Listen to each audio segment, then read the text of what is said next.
মালিককে যদি দেখতে চান, দুনিয়ার এখান থেকে চুপটা সরায় নিতে হবে, নামাজে বিনম্রতা আনতে হবে, বিনয় নিয়ে আসতে হবে।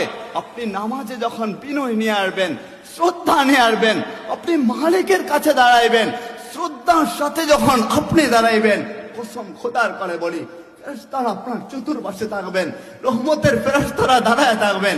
মালিক তো আমাদেরকে দেখেন ঠিকই, তবেও ফেরেশতাদেরকে একটি কৌশল কইরা আনন্দ ফুর্তি বুকে নিয়ে বলবেন, ফেরেশতা এখানে কি হচ্ছে? বলে, দেখেন না আপনার বান্দা এখানে দাঁড়ায়, আপনার কুদরতি পায়ে সেজদা দেয়। বলে, ওইটা তো ওর দায়িত্ব, সেজদা দিবে। মালিক বলে, শুনেন, সে দায়িত্ব হিসাবে তো সেজদা দেয় না। বলে, তাহলে কোন হিসাবে সেজদা দেয়?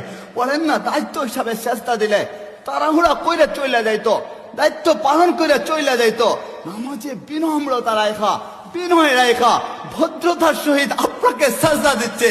মালিক ফেরেশতাদেরকে বললেন, ও কি চায়?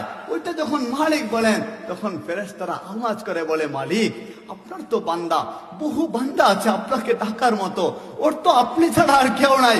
আপনি যদি ওকে মাফ না করে দেন, ও দুনিয়ার কার কাছে যাবে? কোন মানুষের দরবারে যাবে?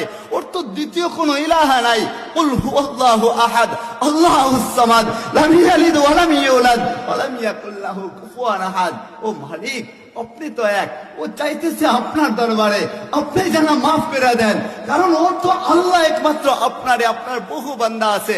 মালিক বলে, আমি তো খুশি হয়ে গেলাম, ঘোষণা কইরা দেয়া, আমার যে বান্দাটা নামাজের মধ্যে নম্রতা রাখা, বিনম্র রাখা, মুহাদ্দাবের সহিত, ভদ্রতার সহিত নামাজ আদায় করেছে, ওর পুরো জীবনে যত ভুল ছিল প্রত্যেকটা ভুল আমি আল্লাহ মাফ করে পবিত্র বানায় দিলাম।